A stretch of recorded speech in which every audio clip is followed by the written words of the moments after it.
मियाँ साहब, एक तो मैं आपसे ये पूछना चाहूँगा कि आज जो बहरीन ने रेजोल्यूशन पेश किया और ठीक था, बड़ा बजा था कि भाई ये हमले हैं उन्हें कंडेम किया जाए, लेकिन ये अधूरा नहीं लगता अगर इसमें साथ ये शामिल होता कि जो हमले इजराइल ने और अमेरिका ने किए हैं, और जाहिर है उन तमाम उस सारे इक्विपमेंट इंस्टॉलेशंस की हेल्प से किए हैं जो पूरे मिडिल ईस्ट में 13 या 18 उनकी बेसिस हैं, तो आई थिंक ये बैलेंस्ड होता और हमें उस सूरत में क्या ऐसी सपोर्ट नहीं करना चाहिए था। अब लगता है कि इसको देख के लगता है कि ईरान एग्रेसर है, which is not the case, Iran is a defender.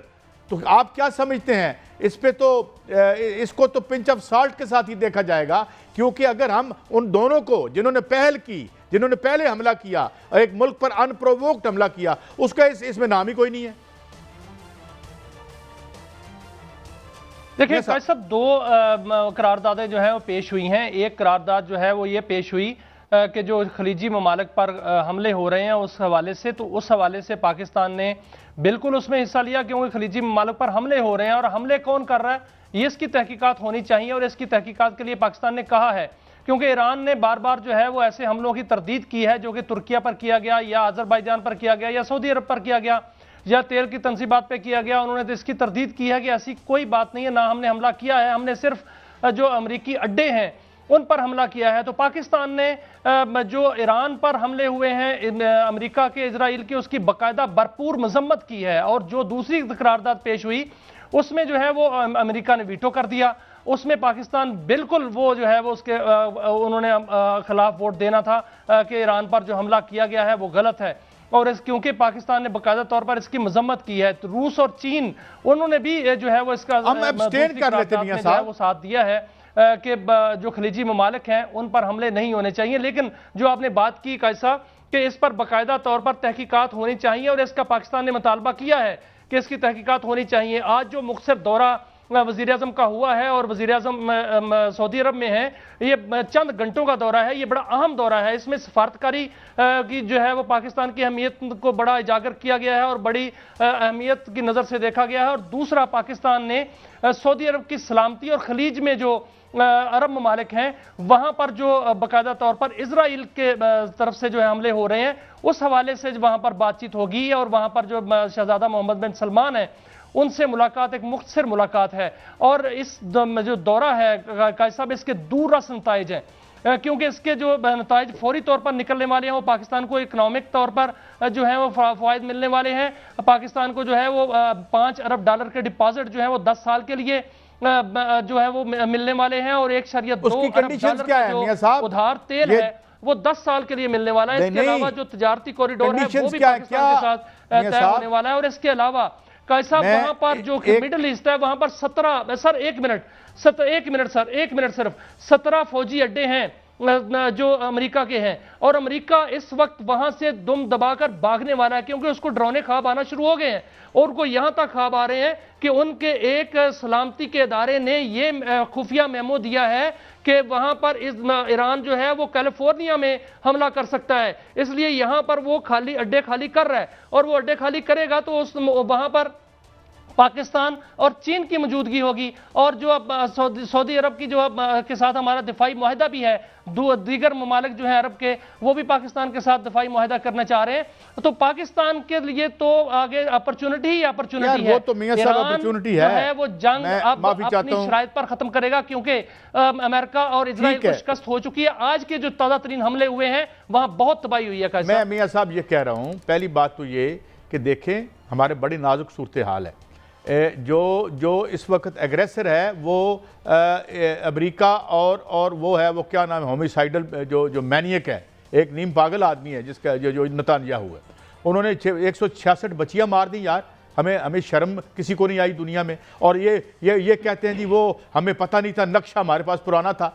ये जो बुचर हैं, ये जो कसाई है, जो कसाई बैठे हुए हैं उनमें, तो I think number one, this is my personal opinion, we should not have been part of this resolution unless ये कंडेमनेशन उधर भी ना जाती। और दूसरी बात क्या है कि भाई बात ये है कि सारे अड्डे आपकी वहां पे इंटेलिजेंस थी, वहां पे रडार आपके लगे हुए थे, आपके मुल्क में से हमले हो रहे थे उस पर, और आप कहते हैं जी हम इसको ये करते हैं हुण चूंकि सानू कुट पै के जुतियां पै रही ने तो हुण हमें आके पाकिस्तान बचाए, हमें आ जाओ, सानू खुदा का वास्ता जे आ जाओ, अब मुफ्ते दरवाजे खुल गए हैं, ए लो 5 बिलियन ले लो। पहले तो यही थे ना जो कहते थे नहीं देते, 2 महीने के लिए ले लो, 4 महीने के लिए रोल ओवर ले लो, यही कहते थे ना।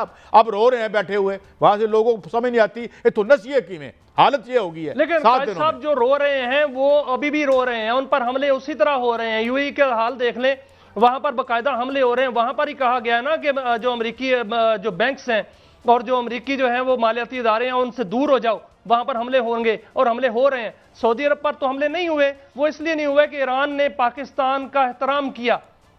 पाकिस्तान ने ईरान से बात की, उन्होंने एहतराम किया, और वहां पर किसी जो है वो ऐसी जगह पर हमला नहीं हुआ जो सिविलियन आबादी हो या उनका कोई मियां साहब मैं जरा थोड़ा हाइंडसाइट में बात करूं। वो जो हमले हुए हैं बाकायदा तौर पर ईरान ने कहा कि उसकी तहकीकात होनी चाहिए। अब देखें काजी साहब, जो 17 अड्डे हैं अमेरिकी अड्डे, वो तो तबाह हो चुके हैं। उसमें आप देखें सर, उसमें देखें कतर की अल-अदीद एयरबेस वो तबाह हो चुकी है, जो कुवैत का अली सलाम एयरबेस है वो तबाह हो चुका है, बहरीन का जो है वो 5th फ्लीट हेडक्वार्टर जो है वो तबाह हो चुका है, यूएई की जो एयरबेस है वो तबाह हो चुकी है। ये सारे के सारे जो अड्डे तबाह हो चुके हैं। मैंने आपसे एक बड़ी अहम स्टोरी करनी है, मुझे ये पता है। देखें का जो है वो वहां पर आना है पाकिस्तान। मियां साहब ये तफसील आ चुकी है, मौके ही मौके हैं। मैं आपके ये तफसील आ चुकी है, मेरी बात सुनिए, सुनिएगा मेरी बात, तफसील आ चुकी है। जो खबर देने वाली है वो ये है कि इस वक्त जो अपॉर्चुनिटी पाकिस्तान के पास है, वहां से अब हर मुल्क ये कह रहा है कि हम, हर सरमायादार ये कह रहा है, सरमायाकार ये कह रहा है कि हम उस मुल्क में सरमायाकारी करेंगे जहां एटम बम है। और मैं याद दिलाता हूं 91 में, आप छोटे होंगे, मैं आपके शहर में साफत कर रहा था जब ये सारे जो हैं शुगल सोसाइटी कह रही थी, मगर आज बचे कैसे हम? आज वो ये कह रहे हैं कि अब हम उस मुल्क में इन्वेस्टमेंट लेके आएंगे जिसके पास एटम बम है, क्योंकि जिस मुल्क के पास एटम बम ना हुआ तो ये आलमी कब्जा ग्रुप अमेरिका और ये इजराइल जो है वो उधर घुस जाएंगे और अपने साथियों को मरवा दिया।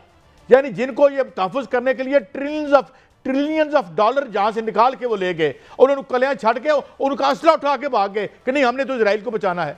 तो एक तो ये बात पर्सपेक्टिव में रखनी चाहिए कि हमने जब वो ये पोजीशन ली थी कि अब एटम का धमाका करें, जिसने हमें बचाया और इंडिया से भी बचाया, और इसमें हम सलाम करते हैं उन तमाम लोगों को, उसमें चाहे भुट्टो साहब थे, नवाज शरीफ साहब थे, या जो उस वक्त के, हाँ उनको भी सलाम करते हैं वैसे मेजर रिटायर्ड जिन्होंने ये सारा मैनेज किया था, जो हेड थे। तो बात ये है कि मियां साहब ये होगी कहानी। तो काजी साहब ये एटम बम की बदौलत ये है ना कि सारा अरब जो है वो हमारी तरफ देख रहा है। यूएई का हाल देखा है सर आपने कि वहां पर जो है वो कितने हालात खराब हुए हैं। वहां पर तमाम मालियाती इदारे तकरीबन बंद हैं, लोगों को कहा जा रहा है अपने घरों में रहो। वहां पर जो है वो हू का आलम है, और जो एयरपोर्ट है वहां पर लोग जो है भागने को तैयार हैं। वहां पर एटीएम्स के पैसे नहीं निकल रहे। यहां लाहौर से जो है वो होटलों के किराए ज्यादा हैं, वहां पर जो है वो होटल में कोई रहना पसंद नहीं कर रहा। पूरे मिडिल ईस्ट में ये हाल है तकरीबन, और वो सारे के सारे पाकिस्तान की तरफ ही देख रहे हैं, और पाकिस्तान के लिए ही यही जो है वो मौके हैं।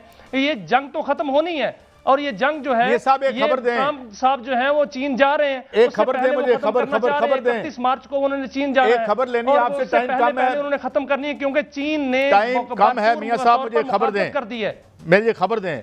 खबर ये है कि क्या यूएई के बैंक्स जो हैं वो पैसे ट्रांसफर करने से इनकारी हैं, या ये गलत खबर है? क्योंकि वहां जो हमारे या बाहर के लोगों के पैसे हैं वो कहते हैं ट्रांसफर नहीं कर रहे, क्या ये दुरुस्त है? देखिए काजी साहब ये दुरुस्त है, क्योंकि वहां पर अब ना तो एटीएम से पैसे निकल रहे हैं, ना वो जो है वो पैसे ट्रांसफर कर रहे हैं, क्योंकि वहां पर बैंक जो है वो बंद हो रहे हैं। उन्होंने अपने अमले को घर रहने की जो है वो छुट्टियां दे दी हैं। उन्होंने बैंक फिलहाल बंद कर दिए हैं। इसमें बड़े बड़े बैंक सिटी ग्रुप जो है वो बंद पड़ा हुआ है, स्टैंडर्ड चार्टर्ड बंद पड़ा हुआ है, और एचएसबीसी जो है वो बंद पड़ा हुआ है। इस तरह के अदारे बंद हो रहे हैं।